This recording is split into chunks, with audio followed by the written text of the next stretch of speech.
2024 లేదా 25లో డిగ్రీ లేదా బీటెక్ చదివారా? సాఫ్ట్‌వేర్ జాబ్ కోసం ఎదురు చూస్తున్నారా? అయితే కోడ్ జ్ఞాన్ 100 డేస్ కోర్సులో చేరండి. జాబ్ సాధించండి.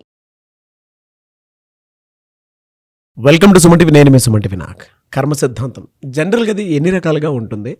2026లో కనుక మనం చూసుకుంటే ఒక్కొక్క నక్షత్రానికి వీటి ప్రభావం ఏ విధంగా ఉండేటువంటి అవకాశం ఉంటుందనేది ఈరోజు మనతో పాటు వేదిక ఆస్ట్రాలజర్ ఉమా గారు ఉన్నారు. వారి మాటలు తెలుసుకుందాం. నమస్కారం ఉమా గారు. నమస్తే నాగరాజ్ గారు. జనరల్గా అంటే కర్మ సిద్ధాంతం ప్రకారం మనం టైప్స్ కనుక మనం చూసుకుంటే సంచిత కర్మ, ఆగామి కర్మ అని చెప్పేసి మనం మాట్లాడుకుంటూ ఉంటాం. కరెక్ట్ అండి. అయితే నాకు ఈ కర్మ ఉంది అనేటువంటి విషయం ఏ విధంగా తెలుస్తుంది? ద సేమ్ టైం వీటి ఎఫెక్ట్స్ అసలు ఎలా ఉంటాయి నక్షత్రపరంగా కనుక మనం చూసుకుంటే? చాలా మంచి క్వశ్చన్ అండి. అంటే సంచిత కర్మ, ఆగామి కర్మ, ప్రారబ్ధ కర్మ ఈ మూడే ఉంటాయండి. ఎవరికైనా సరే ఈ మూడే ఉంటాయి. అందులో సంచితం అనేటువంటిది పాస్ట్ లైఫ్ అయితే, ప్రారబ్ధం అనేటువంటిది కరెంట్ లైఫ్, ఆగామి అనేటువంటిది ఫ్యూచర్ లైఫ్ అనమాట. సో మనం పాస్ట్ లైఫ్ ఆధారంగా ప్రజెంట్ లైఫ్ అనుభవిస్తున్నాం. ప్రజెంట్ లైఫ్ని, పాస్ట్ లైఫ్ని సమ్మేళనం చేసుకుని ఫ్యూచర్ లైఫ్ని బిల్డ్ చేసుకోబోతున్నాం అనేటువంటి క్లారిటీ ప్రతి ఒక్కరికి ఉండాలండి.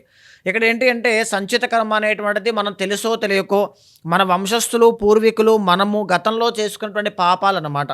అది పాపం అవ్వచ్చు, పుణ్యం అవ్వచ్చు, ఎనీథింగ్ ఏదైనా అవ్వచ్చు అండి. దానికి అనుగుణంగానే ఇప్పుడు నా లైఫ్ ఉందండి. ఇప్పుడు నా లైఫ్లో నేను పాపం చేస్తున్నానా, పుణ్యం చేస్తున్నానా, శరణాగతి వేడుతున్నానా, సరెండర్ అవుతున్నానా, ఎవ్రీథింగ్ అన్నీ కూడా ఈ రెండింటిని యొక్క మిక్స్డ్ యొక్క రిజల్ట్సే ఆగామి కర్మ అండి. ఫర్ ఎగ్జాంపుల్ ఒక నక్షత్రం తీసుకున్నాం అనుకోండి. ఆ నక్షత్రానికి 2026లో గురువు అనేటువంటి ఆయన ఎలా ఉండబోతున్నారు, శని అనేటువంటి ఆయన ఎలా ఉండబోతున్నారు, ఈ యొక్క పలానా ఏలినాటి శని వల్ల డబ్బు నిలబడకుండా వెళ్ళిపోవడం లాంటివి, హెల్త్ ఇష్యూస్ రావడం లాంటివి, ఇవన్నీ ఎలా ప్రిడిక్ట్ చేయగలుగుతామండి? ఒక్కొక్క గ్రహము ఒక్కొక్క కారకత్వాన్ని, ప్రాపర్టీని చెప్తూ ఉంటుందండి.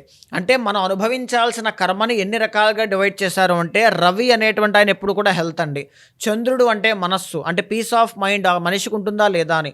కుజుడు అంటే మీ యొక్క శక్తి సామర్థ్యాలండి, మీరు కష్టపడతారా పడరా అనేటువంటిది.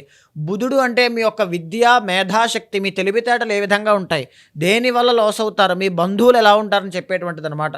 గురువు అనేటువంటి ఆయన విద్య, తర్వాత ధనము, సంతానము, గౌరవ మర్యాదలు, మీరు ఎక్కడెక్కడ లాస్ అవుతారో ఆ కర్మ బాగాలేకపోతే ఇక్కడ గురువు బాగాలేదంటే ఫలానా కర్మ వల్ల ఇక్కడ మీరు అవమానపడతారు. తర్వాత శుక్రుడు అంటే సుఖకారకుడు అండి, అంటే కోరికలు అనమాట. ఏ కోరికల కోసం మీరు వెంపర్లాడుతూ ముందుకు వెళ్ళి ఎన్ని కష్టాల్లో పడి మునుగుతూ ఉంటారనేటువంటిది. శని అంటే మీరు పడేటువంటి కష్టం అండి, అంటే మీరు దేనికోసం కష్టపడతారు. థర్డ్ హౌస్లో శని ఉంటే మీ జీవితం కోసం కష్టపడతారు. సెకండ్ హౌస్లో శని ఉంటే అత్యాశ పెరుగుతుంది. లగ్నంలో శని ఉంటే అనారోగ్య ఇబ్బందులు వస్తాయి, అంటే ఆరోగ్యం బిల్డ్ చేసుకోవడానికి కష్టపడతారు. సో ఇక్కడ తర్వాత రాహు అంటే డిస్ట్రాక్షన్స్ అండి, అంటే మీ యొక్క అత్యాశ అన్నమాట. కేతు అనేటువంటి ఆయన మీ ఆధ్యాత్మికత, మీలో ఉండేటువంటి పరతత్వము. సో ఈ యొక్క ఎలిమెంట్స్ని పట్టుకుని ఆస్ట్రాలజీ పరంగా సంచిత కర్మ అనేటువంటిది ఏ విధంగా ఉంటుంది, ఆగామి కర్మ ద్వారా వాటిని సవరించుకోవాలి అనుకుంటే ఎలాంటి పూజాక్రతువులు ఆచరించుకుని భగవంతుణ్ణి, ఏ రకమైనటువంటి దేవతా స్వరూపాన్ని, అంతా కూడా పరమాత్మ స్వరూపమేనండి. అందులో వినాయకుడు ఒక విషయాన్ని తెలియజేస్తూ ఉంటే, శివుడు అనేటువంటి ఆయన ఒక ఫిలాసఫీని తెలియజేస్తూ ఉంటారు, విష్ణుమూర్తి అనేటువంటి ఆయన ఇంకొక ఫిలాసఫీని తెలియజేస్తూ ఉంటారు. ఏ దేవతా స్వరూపాన్ని, పరమాత్మని మనం శరణు వేరడం వల్ల ఆ పూర్వజన్మ పాపము అంతా కూడా క్లియర్ అయిపోయి మనల్ని మనము ప్యూర్ చేసుకోవడానికి ఉపయోగపడుతుంది అనేటువంటిది ఈరోజు మనం మాట్లాడుకునేటువంటి ఆస్ట్రాలజికల్ నక్షత్రాస్ అండి. సార్, అంటే చిత్తా నక్షత్రం వారికి కనుక మనం చూసుకుంటే జనరల్గా ఈ కర్మ సిద్ధాంతం అసలు ఏం చెప్పబోతుంది, వారి అసలు గుణగణాలు ఏ విధంగా ఉంటాయండి? ఎందుకంటే చిత్తా నక్షత్రం వారు ఎక్కువగా మీ దగ్గరికి అడుగుతూ ఉంటారు, పూజల కోసం కూడా వస్తూ ఉంటారు. వారి గుణగణాలు అసలు ఏ విధంగా ఉంటాయి, వాళ్ళకి 2026 ఏ విధంగా ఉండబోతుంది? తప్పకుండా అండి. చిత్తా నక్షత్రము అనేటువంటిది 1-2 పాదాలు కన్యా రాశిలో ఉంటే 3-4 పాదాలు తులారాశిలో ఉంటారండి. సో వీళ్ళు ఏంటంటే 1-2 పాదాలు బిజినెస్ మైండ్ సెట్ అండి. ఏదైనా 10 మందికి సహాయం చేయాలని గుణం ఉంటుంది, వాళ్ళు కూడా దాచుకోవాలి, ఎదగాలి అనే తాపత్రయం చాలా ఎక్కువ ఉంటుంది. డేరింగ్ అండ్ డాషింగ్ అంటే రెండు ఉంటాయండి. సాహసం చేయగలరు, స్మార్ట్గా కూడా ఆలోచించగలరు. సో భగవద్గీతలో చెప్పినట్టుగా ఎత్ర యోగేశ్వర కృష్ణో ఎత్ర పార్థో ధనుర్ధర, ఎక్కడైతే బుద్ధి అదేవిధంగా యాక్షన్ రెండు ఉంటాయో అక్కడ విజయం అనేటువంటి తథ్యం ఉంటారు. చూసారా? అలా చిత్తా నక్షత్రం వాళ్ళకి బుద్ధి బలము ఉంటుంది, తర్వాత శారీరక బలం కూడా ఉంటుంది, యాక్షన్ ఉంటుంది, తర్వాత స్మార్ట్నెస్ కూడా ఉంటుందన్నమాట. అలాంటి వాళ్ళండి.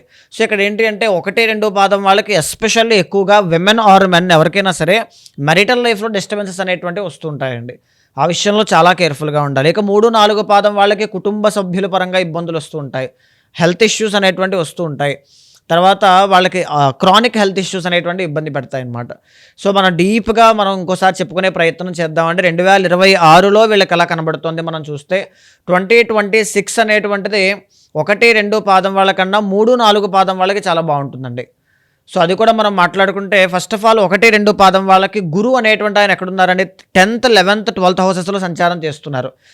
సో 10th హౌస్లో గురుడు ఏం చేస్తారంటే 1-2 పాదం వాళ్ళకి 4th and 7th లార్డ్ అనమాట. కుటుంబ పరంగా ఒత్తిడి క్రియేట్ చేస్తుంటారు. తర్వాత మెరిటల్ లైఫ్లో డిస్టర్బెన్సెస్ క్రియేట్ చేస్తుంటారు. వ్యాపార పరంగా ఇబ్బందులు క్రియేట్ చేస్తుంటారు. తర్వాత ప్రాపర్టీస్ పరంగా ఇబ్బందులు అనేటువంటివి, ఏదైనా ఒక ప్రాపర్టీ కొందామని అడ్వాన్సులు ఇవ్వడం, దానికోసం బాగా కష్టపడడం, పరుగులు తీయడం ఇలాంటివి కనబడుతూ ఉంటాయండి ఫస్ట్ హాఫ్లో 1-2 పాదం వాళ్ళకి.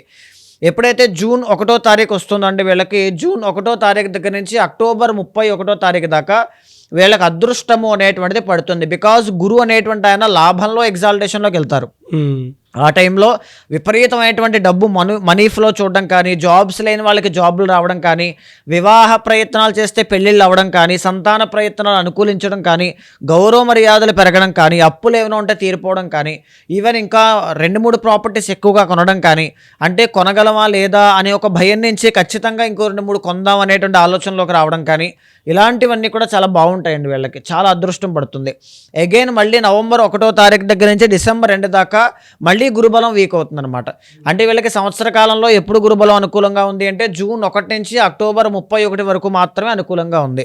ఆ తర్వాత మళ్ళీ గురుడు వీక్ అయ్యాక ఖర్చులండి ఆటోమేటిక్గా ఈ ఫేజ్లో ఏదైనా కొన్నారు అంటే ఇక్కడ డబ్బు సరిపోక ఇబ్బందులు అనేటువంటివి కనబడతాయి.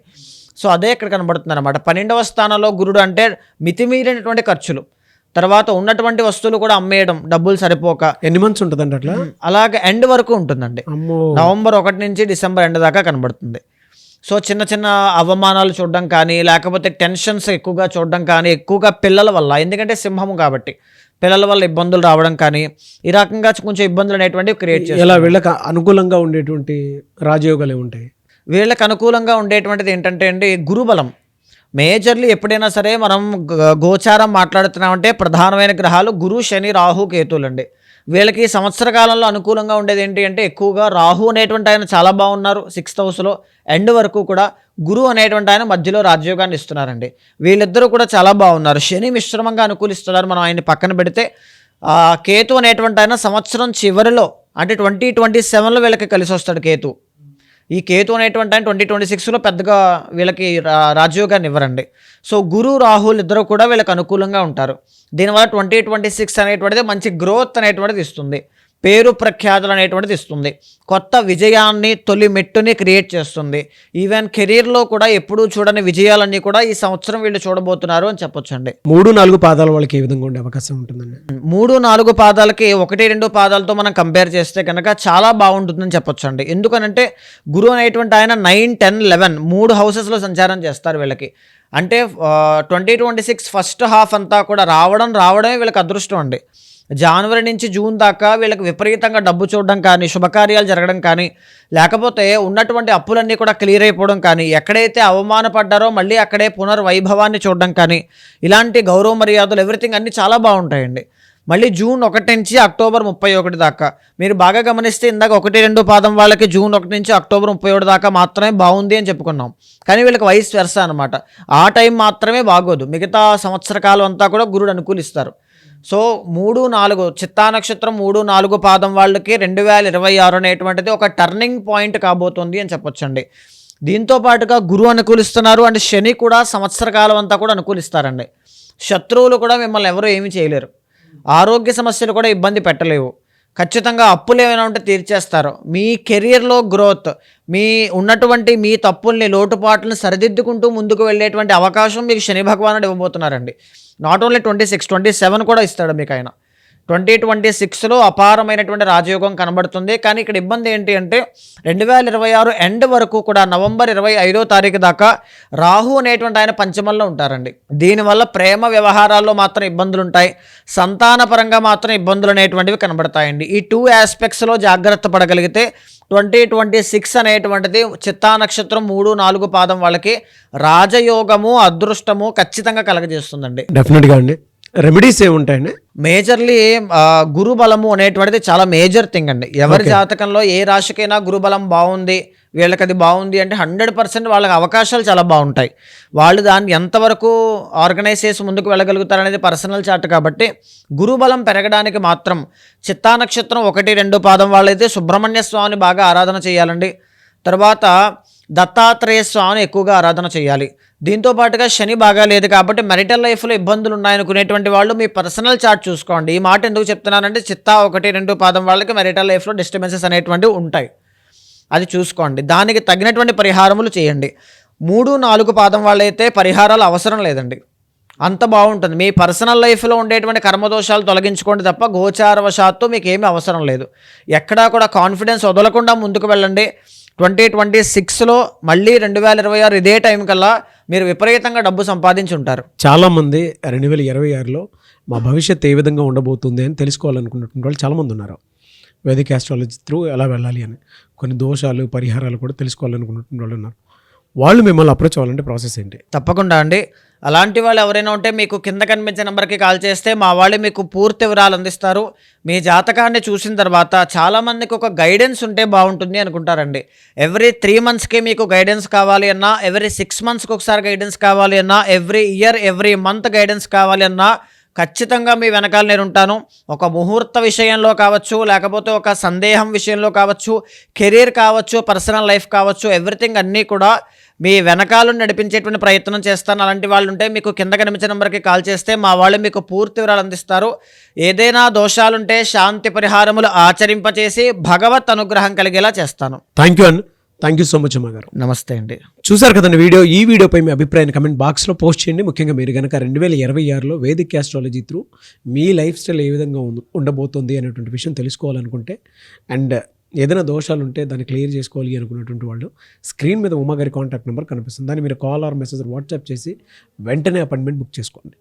ఈ వీడియో లైక్ చేయండి, షేర్ మాత్రం తప్పకుండా చేయండి. ఇలాంటి మరిన్ని వీడియోస్ కోసం మా ఛానల్ ఫాలో అవ్వండి. Thank you.